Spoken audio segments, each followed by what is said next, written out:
India गठबंधन में लोग हैं, काय वोट यूपी आके दिलाएंगे। एसी में सो कर वो खेल रहे थे, क्या कहते हैं, लूडो। मंत्री का झगड़ा नहीं है, लड़ ले यार आजमगढ़, वहाँ पर औकात पता लग जाएगा आजमगढ़। नहीं, हम आपसे पूछ रहे हैं, अखिलेश में विश्वसनीयता फर्क नहीं है। समय बचा है तो आपने कुछ तो डिमांड किया होगा कि देखिए, हमारी लड़ाई सीट की नहीं है, हमको सरकार नहीं बनानी है। हम जो वंचित शोषित हैं, जिनके दरवाजे आज तक शिक्षा नहीं पहुंची, जिनको स्वास्थ्य नहीं, आज तक स्वास्थ्य का लाभ नहीं मिला, जिनके यहाँ रोजगार नहीं पहुंचा, जिनको नौकरी नहीं मिली, जो रिजर्वेशन 27% है उसको बांट करके सबको देने की कवायद हो रही है। सामाजिक न्याय समिति की रिपोर्ट लागू कराना है, चाहे राष्ट्रीय स्तर पर रोहिणी आयोग की रिपोर्ट लागू कराना मकसद है। इन चीजों को लेकर के हम लोग लड़ते हैं। हम लोग सीट का झगड़ा, मंत्री का झगड़ा नहीं है। झगड़ा जो जनता से जुड़े हुए मुद्दे हैं उसके लिए झगड़ा होता है। मायावती ने साफ मना कर दिया है कि वो किसी के साथ नहीं लड़ेंगे। इंडिया गठबंधन कितना मजबूत रहेगा ऐसे में?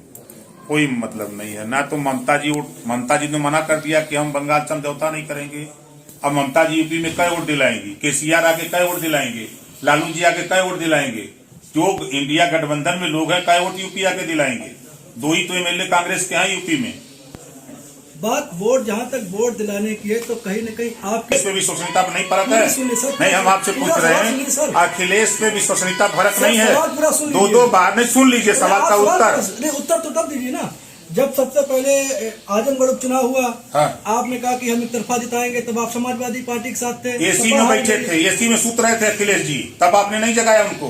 नहीं, वो जगह एसी में सो कर वो खेल रहे थे, क्या कहते हैं, लूडो। साथ आपके अखिलेश जी लूडो खेल रहे थे एसी में बैठ के, तब आपको नहीं चिंता लगी? नहीं, चिंता हमारी थोड़ी करनी, हमें लड़ ले यार आजमगढ़, वहाँ पर औकात पता लग जाएगा आजमगढ़। 1 लाख वोट पोल कराया था ओम प्रकाश राजभर ने, तब जाकर के उनकी दूसरे नंबर पर जमानत बची। अखिलेश स्वयं कन्नौज लोकसभा चुनाव लगभग उनका फाइनल टिकट हो, लड़े, कौन मना कर रहा है? लोकतंत्र है, सब लोग कहीं लड़ सकते हैं। बार बार दल बदलने से क्या जनता के वोट का अपमान नहीं होता है? आखिर ऐसा नेता क्यों करते हैं? ये अखिलेश से पूछिए, ये बात अखिलेश से पूछिए कि 2 बार बसपा से, 2 बार कांग्रेस से, 2 बार आरएलडी से, 1 बार निषाद पार्टी से, 1 बार सुभाषपा से दल बदलने से क्या हो रहा है, उनसे पूछ लीजिएगा। बार बार आप भी दल बदलते हैं। नहीं, मैं तो कह रहा हूँ, मोदी की नहीं हो रही। अगर वो कर रहे हैं तो रासलीला आपको दिखती है, वो करते हैं तो रासलीला दिखती है। हम आपसे नहीं, हम आपसे पूछ रहे हैं। नहीं, हम आपसे पूछ रहे हैं, वो करते हैं तो रासलीला दिखती है, हम करते हैं तो कलेक्टर ढीला दिखती है। मैं तो उदाहरण दे रहा हूँ। देखिए, जनता के हित के लिए गठबंधन होते हैं, सरकार बनाने के लिए सरकार में रहकर के जनता के हित के लिए होते हैं, चाहे वो कोई भी करता हो। आप क्यों अपना चैनल बदलते हैं?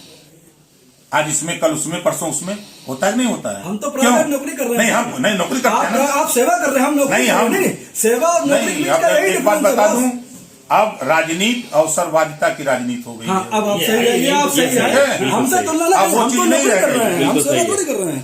जो गठबंधन हो रहे हैं, बात जो है सही, अवसरवाद पे हो रहे हैं, अवसरवाद के लिए हो रहे हैं। अब वो जनता की चीजों का वो नहीं रह गया जो कल तक जो नेता थे। तो ऐसे में वोट का अपमान नहीं होता जनता की? होता रहे, अवसरवादी है, जनता को पहले बात आप जान लो, जनता आज के तारीख में 45 से 50% अशिक्षित है। जो जिसको 5 किलो गेहूं पसंद है, उनके यहाँ शिक्षा नहीं है। आप उनसे पूछो, जाओ गांव में, आपको नेताओं से मिलते हो, जाओ गांव में, नहीं जाते। वो 5 किलो राशन के लिए खुश है, उसको आज तक किसी ने कुछ नहीं दिया। वो किसान खुश है जिसको आज 12,000 किसान सम्मान निधि मिल रही है। बहुत सही बात आपने कही, बहुत सही बात आपने बात कही। 5 किलो राशन की, 5 किलो राशन की आपने बात कही, ये बिल्कुल सही बात है आपकी। ये बताइए, जनता को शिक्षा, स्वास्थ्य और रोजगार 3 मुख्य मुद्दे थे। मेरा इस पे लेके युवाओं से कई बार संवाद हुआ है और आपने आज वही चीज छेड़ दी। वह यही कहते हैं कि 5 किलो राशन का थोथा पकड़ा के उनके हाथ में उनको बेरोजगारी और अशिक्षा की ढूंढी पकड़ा दी गई है। उनको आज तक उनको शिक्षा की कोई नहीं दे रहा है। फ्री शिक्षा, स्वास्थ्य और रोजगार के अवसर क्यों नहीं दे रही सरकार? 40 साल कांग्रेस थी सर, कांग्रेस ने जिस नहीं देखो जी, ठंडे दिमाग से 40 साल कांग्रेस थी तो कांग्रेस ने क्या किया? 4 बार सरकार थी, सपा की, 4 बार बसपा की, क्या किया? उन लोगों को छोड़ दिया गया, इसीलिए पब्लिक ने नकार दिया। आप